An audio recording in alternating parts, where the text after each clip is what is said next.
There it goes. Wonderful. Well, welcome to everyone here live, and welcome to anyone who is watching this on replay. We are here for another Growth You webinar, and we are so thrilled to have Amy Mercer joining us today, along with some beautiful people watching with us right now live that are also from Growth You. So they're watching the chat. I'm Denise Mend, one of the leads at Growth U, and it is my honor and privilege to introduce Amy. She and I are going to talk a little bit about trusting your intuition today. And Amy has been educating people on this very subject for many years, and she is just a master educator, a master presenter. She has helped thousands of people really tune into their deep knowing with nervous system science. So this is science, everyone. This is incredible work that has been developed over the last 30 years. And she has just, so graciously said yes to coming and blessing us all with, you are going to take away some incredible nuggets today on how to really listen and trust your intuition. So if you're struggling with a decision, or you're feeling overwhelmed by what's going on right now in the world, which many of us are, you will go away with some really concrete steps and tools to feel better about those things and those decisions. And so before we get started, I want to let everybody know that please comment in the chat if you have questions. Some of our advisors are in there watching the chat, and they'll be able to answer questions along the way. And without further ado, let's get going. Amy, Amy is in Washington also. She's an amazing sailor and kayaker. She loves the water. We both have that in common. And yeah, just love Amy so much. So Amy, what is it like in Washington today before we get started about, intuition? Oh, well, it doesn't take intuition to look out the window and see that it's slightly sunny, which is really lovely because it's just been pouring rain. So we're glad to see some moments of sun. I love And that. yeah, I mean it's getting slightly chilly. We had our first fire in our fireplace yesterday. So that was exciting. It's an exciting moment. When it goes to fall, there's something really cozy about it. At least, I mean, I'm in Canada, so we do love fall. Amy, where she is the same. And really talking about the weather is something we love to do when we get on these calls because we're all over the world. And it also speaks to connecting to where we live and connecting to our bigger communities. And I think that's part of what I love about really trusting your intuition is that you're connecting not only to yourself, but the place that you are in. And so something that I wanted to, and so this is me at the beach in Tofino, which is one of our beautiful beaches on the west coast of British Columbia. So some of you might be feeling like I was in this picture where I'm just loving life. And this was last Canadian Thanksgiving, so almost exactly a year ago. And some of you might be feeling like the second picture where maybe you're not in an optimal state. Maybe you're feeling like you just don't know where to look next or where to even start to think about feeling better or making a decision that you've been thinking about for a while. So something we wanted to talk about today, and I'm just going to quickly touch on a model, and then I'm going to let Amy take over about how this relates to what she does. And we'll get back to that. Hold on. There we go. Oh, there it is. The law of focus is one of our favorite models in Growth U, and I think it's so important right now. When there's so much uncertainty in the world and what we see on the news and what we hear on the radio and what we hear from our neighbors and friends, and it's very easy to get drawn into things that maybe feel not optimal.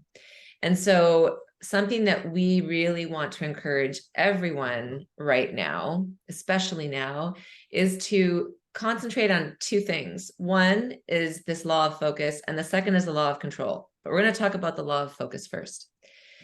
What we focus on, we find. What we focus on grows. What we focus on seems real, and ultimately what we focus on, we become.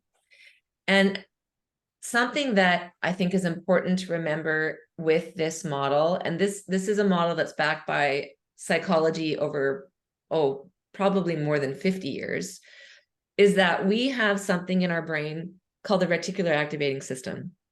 So when we turn on a focus for something, we see it everywhere.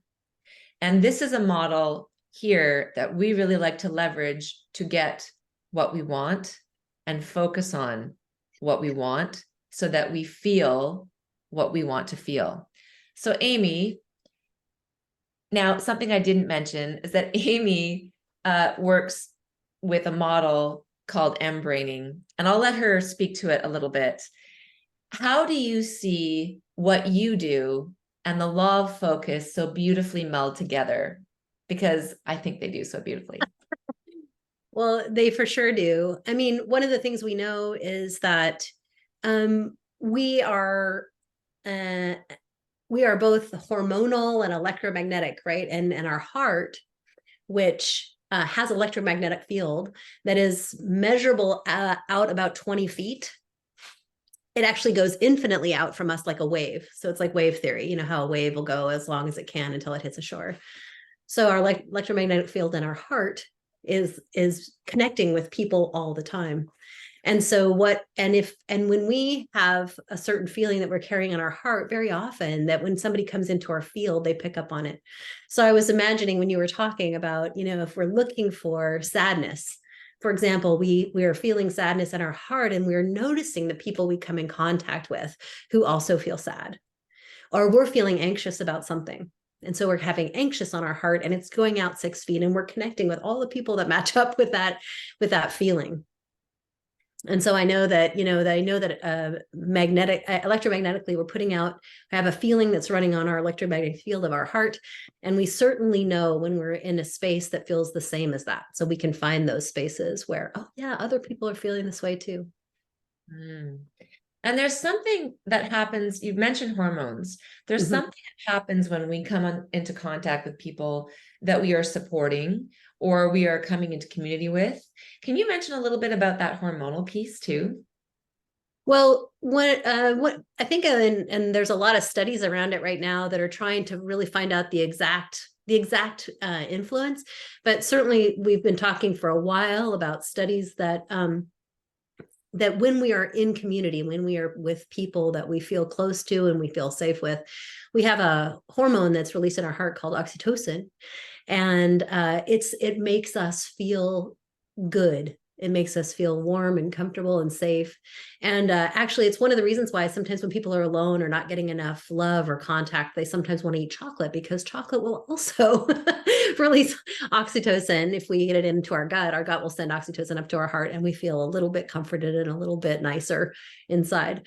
So we know that if, and one of the things that seems to, it's a hormone that's released actually when a mother is nursing her child. So it's a bonding hormone. It's the one that makes us feel like, this is my baby. And the baby hopefully is feeling like, this is my mom and I feel safe and comfortable. And so when we hug, if we hug, like if you do this like general, like I don't know about Canadians, I think it's probably similar, but you do it like a little nice tap, American hug. That doesn't really give us that same feeling. But if you do a nice 13-second hug, a lot of times if you're not really in sync with somebody, you can just feel yourself all of a sudden getting in sync with them and you kind of just relax down a little bit. That's that feeling of the release of oxytocin. It just kind of makes you go, like that. I love that so much. Amy and I have talked about what we were going to talk about a little bit, and this was one thing we did not. So I kind of knew what she would answer. Was that it? It was absolutely it. Oxytocin is also a stress hormone. And this was something that blew my mind because I learned about oxytocin. I'm a physiotherapist in my other life. Many of you know that have watched our webinars. And of course, I probably learned this along the way. I breastfed 2 babies. I knew about the mothering hormone. And I never knew, or at least it didn't sink in, that it also helps us in times of stress. Mm. It promotes us to seek out support. And so that hug that Amy talked about, and so this is something, if this is the only thing you take away from this webinar today, is please go hug somebody for 13 seconds and it will completely transform your day. So please do that. Just do that one thing, is hug somebody for 13 seconds. And if you don't have somebody to hug, go get some chocolate. Like Amy said. Right. Really good chocolate. Really good. Dark chocolate, 70% cocoa. Or whatever chocolate you like. Yeah. The other thing, Denise, I don't know if but there's a study that has recently come to light, I think, and I don't exactly know what it is. I heard about it, was that they were kind of registering, like, in our bodies, how many hugs we need a day for optimal well-being in our nervous system. Guess how many? Oh, I would say it's probably a lot more than many of us get. I'm gonna guess 15. Oh, you're so close. It's apparently 11. Okay. We need 11 hugs every day to have our optimal nervous system working the way it's supposed to. Okay. I love that. That is so crazy. It makes us understand why we're feeling the way we feel. Because how many people get 11 hugs every day? Not me. No, I do. I think I need to work on that. Yeah. I know. I need to find and I live with a really great hugger. I mean, You do, my by the way. man is probably the best huggers on the planet. Yeah, he's a fantastic hugger. Literally. And we hug a few times a day, but not that many. So many. Okay. Or maybe it's like one cumulative 13 times 11 Okay. times. Ooh. I don't know. That's a long hug, though. That is a long hug. This. If it's 13 seconds times 11, so that's how many seconds you need of hugs. So if you have, 60 seconds a couple of times a day, you're getting there. Yeah. Yeah. Oh, see, Marcia in the comments is saying, feeling lucky to be a mom of an 8-year-old. Oh, right. That's going to work well in your favor. Yeah. So there you go. Focus is really about seeking out what you want. And we're not saying that we will never feel sadness, that we will never feel anxious. That is not what this law of focus is about. It's about recognizing what you're feeling and seeking to frame your day, starting off your day, focusing with how you want to feel. And when you do that, when things come up, now you're set up in a more optimal state, to Amy's point, and you can feel it. You can feel people who are emitting an energy that is loving and open, versus somebody who's in crisis or feeling sad. And they're all part of the human experience. And what we really want everybody to take away is that when you start off your day focusing on what you want and how you want to feel, you're going to see more of that in the day. And it's also going to help you to meet the challenges that potentially come up in your day. So that's the law of focus. Amy, do you have anything else to say about that?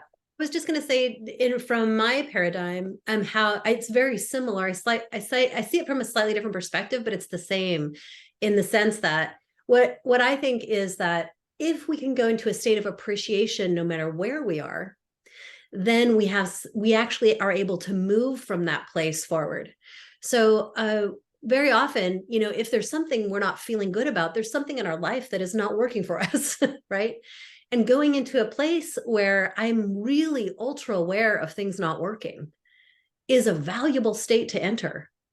We don't always like how it feels, but it's like really acknowledging that I don't like where I'm at. And it's a place of discovery and shifting and transformation.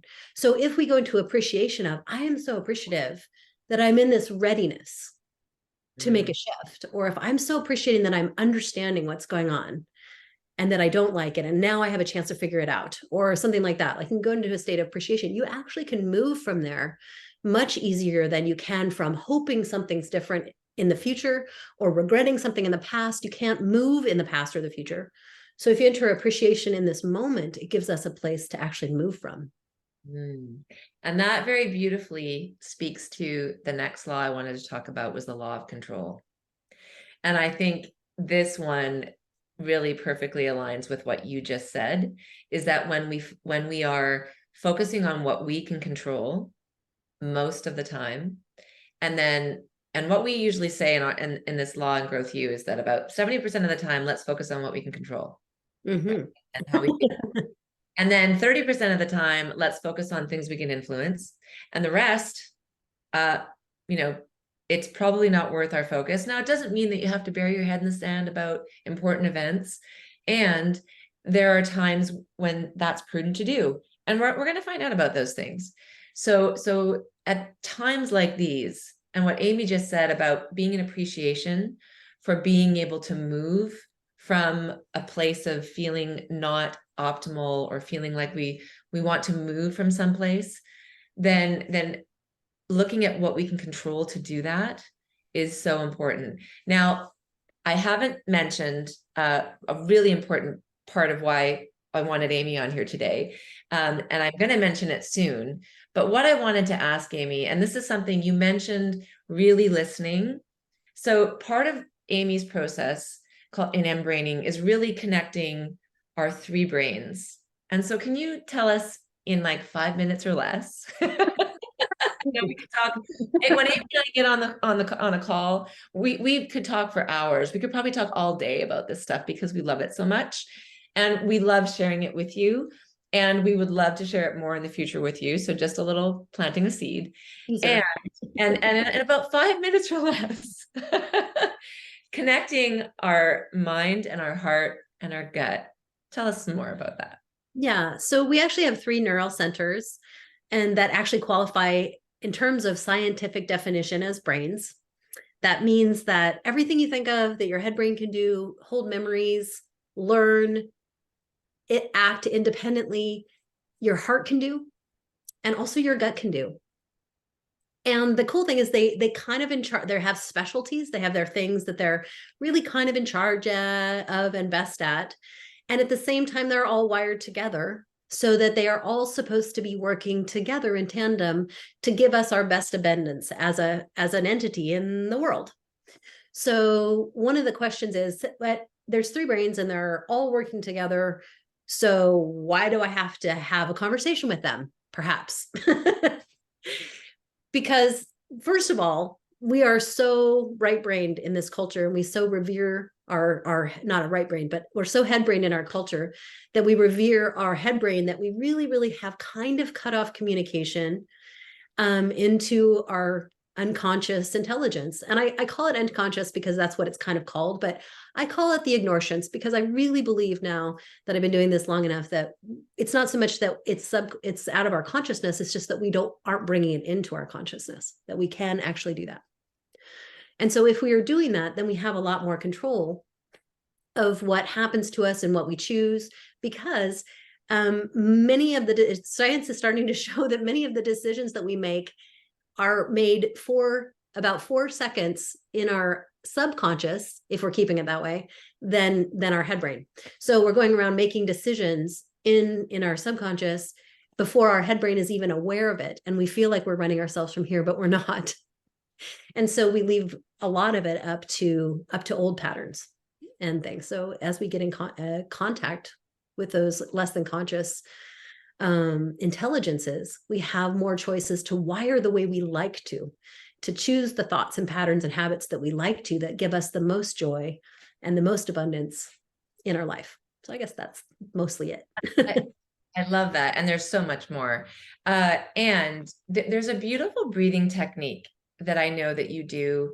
And I feel like we should share that with everybody as something that they could do today to really get more in contact with I love that, the ignorance. That's my own, I coined that phrase. So anybody who I love that. Trademarked by Amy Mercer. We'll get in the dictionary sooner or later. Yeah. Yeah. So yeah. Embraining, so the people who developed MBIT as a technique for self-development and self-evolution were developing this over in Australia, and here in the US, that is around 20 years ago, both of these were in the works. Heart Math was coming in the United States, and they came to such similar conclusions about breathing and heart communication that they actually kind of teamed up. They a little bit like wove a little bit of interaction together in terms of mutual appreciation and understanding and use of each other's techniques a little bit. Heart Math is really, so if you look up Heart Math, it's very cool. And they have mainly focused on specifically heart and head communication, along with breathing techniques and how that works. I'm not sure how much of it, but much of the early research on breathing was attributed to Stephen Elliott, who wrote a book about breathing. But he did a lot of the early research on how breathing affects decision making in our state. But MBIT decided, because Heart Math was doing such a good job that, and they were creating biofeedback, that a lot of what MBIT wanted to teach around breathing and coherence and how it relates to our decision-making capacity, they would say, hey, let's teach them what the Heart Math research, because Heart Math was doing such great research on the subject. So if you want to look deeper into this, you can look at Heart Math, and they have biofeedback, which is great because you can see it in real time what's happening. Yeah. But I can teach briefly. The research is that if you breathe, we call it coherence breathing. It means that, so our nervous system has parasympathetic and sympathetic side that corresponds with our breathing and our heartbeat. And as we breathe in, our nervous system goes up into kind of a sympathetic state, which is, sympathetic sounds like nice, but it's really kind of, as we go up, we go into excitement and then stress. So there's good parts of it and bad, depending on what activity you're engaging in. If we go down into parasympathetic, it sounds, I don't know what it sounds, but what we're doing is we're kind of descending into calm and then kind of despondent into depression, possibly. So there's all, like on any spectrum, there's good parts and good parts to either side. But in this culture, we tend to spend so much time up in either low or medium to high levels of stress that we tend to need to bring ourselves down a little bit into parasympathetic. So this type of breathing, to breathe into coherence, actually means that if you imagine that the middle between parasympathetic and sympathetic is a line, you're breathing exactly the same amount of time in as you're breathing out, so that it's exactly hitting the middle with exactly the same amount of time on either side. And that brings us into a state of balance, even though you don't want to flatline. There's no such thing, because that means stopping breathing and stopping your hearts. Don't flatline, but you just do want to be even on either side. And the more even you are, and the more flowing your system is on either side of that sympathetic parasympathetic line, what you get is you start to get a really strong effect because you're able to predict the predictability of that wave. So as waves of predictability, the best example I have is if you put your finger on the rim of a glass and you start to move it around and you get into a really even, steady movement, you can get resonance off your glass, right? You've heard that, whoa, it starts to make this really loud sound. That is how waves work. So as the more steady and even I get on that wave, the stronger the experience of that calm is across your life. And the statistics that they came up with about this was that if you breathe twice a day for 2.5 minutes, you have 25% more productivity in your day. And I think they came up with that statistic for people, as a convincer in terms of like office, an office situation or something like that. But if you can imagine being productive in your day, in what you want to do, it's kind of the same, because the coherent state is a calm, alert state, as opposed to some breathing takes you into a relaxed state. But this is a state of calm alert, which means I'm awake, I'm alive, I have ability to be creative and pay attention. And back to you, Denise, focus where I want to focus. Exactly. And is it usually about a 6-second in and out for the coherent breathing? Yeah. That's general. I mean, I also work with kids, and they're about 3. I think I have about 3 numbers. Yeah, and it's so cool. I mean, when Amy and I first met, I was like, oh my gosh, we do this in physiotherapy too, because we've done Heart Math in physiotherapy, biofeedback, right? And it's all about helping to optimize our nervous systems. And, a quick story about one of my patients. when I first started using these techniques with breathing, you know, I mean, I've been practicing for probably about 8 years, so I wasn't a newbie, but still a fairly young physio, you know, and young enough for my older patients to say, so how long have you been practicing here? Right? I don't get that anymore, and that's great. That's great. And I remember a woman coming in, and she was complaining of back pain, and all we did for 30 minutes is I just got her to breathe a little bit more deeply. And I didn't really know what I was doing, other than I knew that just calming her down and breathing would be really great for her. And I think I probably put some heat on her back. She had some back pain. So, you know, and of course, I'm thinking I'm not doing anything, right? As a young therapist, you think you got to use a machine or give them an exercise or, you know, do something. Well, at the end of the session, she got off the table and said, I feel so wonderful. Thank you so much. So, everyone listening, the power of slowing your breath down and having an even inhale, exhale has a powerful effect on your nervous system, not only for what Amy's describing, but if you're in pain, it helps to lower your sensitivity to pain. So, you know, that's just one example of, I know Amy and I could give you thousands of examples because we've worked with people for so many years of how the power of getting in coherence. And in Growth U, if you've heard us say get into optimal state, that's what we're talking about, right? When you're getting into your optimal state of calm and alert, the things you can accomplish are incredible. So Amy, if people could do one thing today, besides chocolate and breathing, And breathing. Chocolate and what, breathing sounds really good. right? What would be one more thing that you would recommend that they focus on today?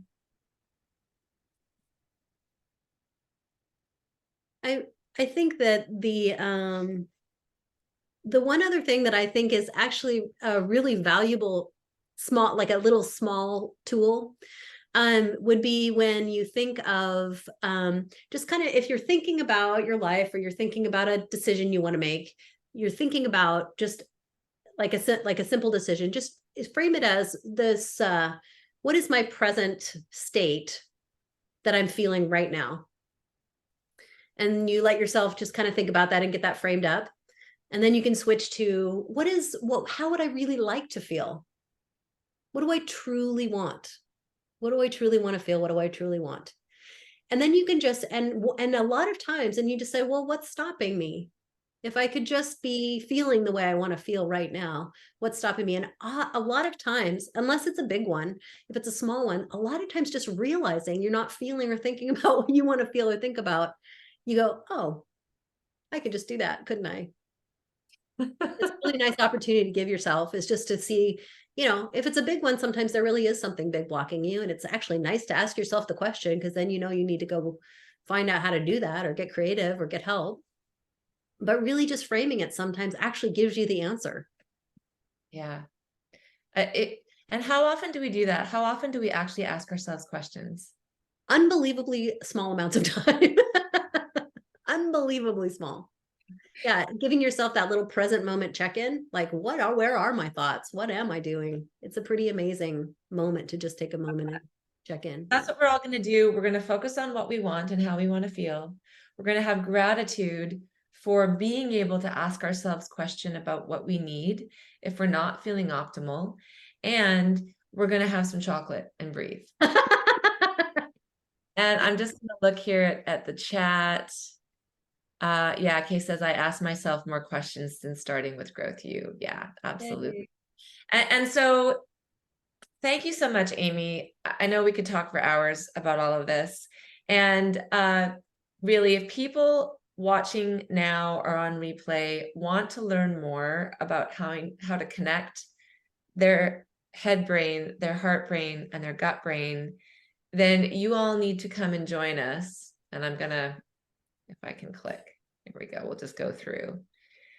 We're doing a program called Big Picture starting November 6th. And it's going to be 6 weeks of really exploring and getting very clear on what we want and who we want to be and why we want that. And it's about tapping in to our infinite capability when we line those things up. So Amy, can you tell a little bit about how the embraining process we're going to sprinkle into this program? Because this is special. This is like the first joint effort between the embraining and Growth U programs. And it's going to be, you don't want to miss this. This is going to be an amazing experience. Well, I imagine that as we're working, well, I did the big picture a while back, and because I already had embraining, I found myself in tandem with the program. I was actually taking time to ask the questions of all three different neural centers. So instead of just thinking about our answer from our head, that we really check in with our heart, and our heart is about what we want and how we feel and how we're connecting with ourselves and others. And we really want to check in with that, right? Anytime we're making a decision, if we're not lined up with our heart, we're not going to be very good at that decision, right? Have you ever tried to do something you didn't feel really great about? It's not super easy. Or have you ever tried to do something that was in conflict with somebody you loved? That's super hard as well. And then also checking in with our gut to make sure we're safe, and that we're really not doing anything that isn't authentically me, that I'm not, borrowing somebody else's ideas because they sound good, but they're congruent with who I deeply am at my deepest level. So I just, so I think in terms of the way that decision making happens is we can think thoughts, we can have visions, but we really actually have to get aligned too with our wants and our desires and our passions, and as well as our safety and who we are deeply at the core level. Mm-hmm. And one of the things that I love about Growth U and Embed is that the objective is to be authentically yourself in the world and bring out your authenticity, and being with people who love that about you, that they love every bit of your authenticity that you bring. And so I found that is true in Growth U as well as in the Embed community. Yeah, I love that. And so we come full circle to, this is trusting your intuition. When you truly listen to all of your brains, when you make decisions and you get connected to your truly authentic self, that is trusting your intuition, everyone. Which is so beautiful. Tell me more, just a little bit more. And before we do, I'm going to let people know this little QR code. You can grab the registration link for Big Picture, the instance we're going to do November 6th. And so Amy, to finish us up, just tell us a little bit about that. Yeah. So one of the things that is really fascinating about our gut brain is it's distributed gut brain. So we have gut brain neurons in almost every part of our body. We have them in our heart and our lungs and our nose. And so why is that? Like, why would we have gut neurons everywhere? So I always like to give the example of if you walk into a room and all of a sudden you're like, oh, I'm not comfortable here. What's that about? You're like, what am I mean, you get the signal in your head, hey, this is not okay in this room somehow, but that's not an idea we have. That's a sense we're getting, right? So you can actually breathe in pheromones and your gut brain knows about it first, right? And it sends a danger signal to your head. You got to pay attention to what's going on in this room. So again, if we're really stopping this ignorance experience and actually tapping in and getting deeply in communication, and we're hearing these signals from our gut brain, we're attending, we're believing, we have an intuition about something in the room, right? And if we focus on that and believe it and respond to it, it gets stronger. We grow more neurons. We get smart. We have a smarter gut. Mm-hmm. And that happens with our heart too, because our heart is picking up on electromagnetic feelings around and knows it before our head brain. Our head brain's the receiver of the information, not from other places. So we're trying to get really in touch with all the information that's coming into our body that's available, that we tend to be cut off from in this time. And isn't that amazing that there are actual chemicals that we take in that give us information about that kind of thing, right? So listen to your guts. And if you don't listen to your guts, you need to come do Big Picture with us. Yeah. And of course, there's all other sorts of opportunities to also explore embraining more, which you just have to message us, put your contact in the chat when I post this video, and we'll get a hold of you if you want more information about either Big Picture or embraining. And we would really love to have all of you here on live and watching us on replay to join us for Big Picture on November 6th. So as we finish up, Amy, anything else you want to share before we finish? Actually, what was just traveling through me at this moment was just how much of a fabulous community experience it is to be involved with Growth U, and how we just want you all to come, because it's wonderful for us, and it's really, really wonderful to have people in the community and to be a part of that community. So we love it. You would love it. Please come. Yeah, please come. Yeah, you don't want to miss it. Well, thank you, Amy Mercer. It's been a pleasure as always. Thank you all for all of you live. And we will see you on a Growth U program soon. Love y'all. Bye. So much fun. Thanks, Denise. Thank you.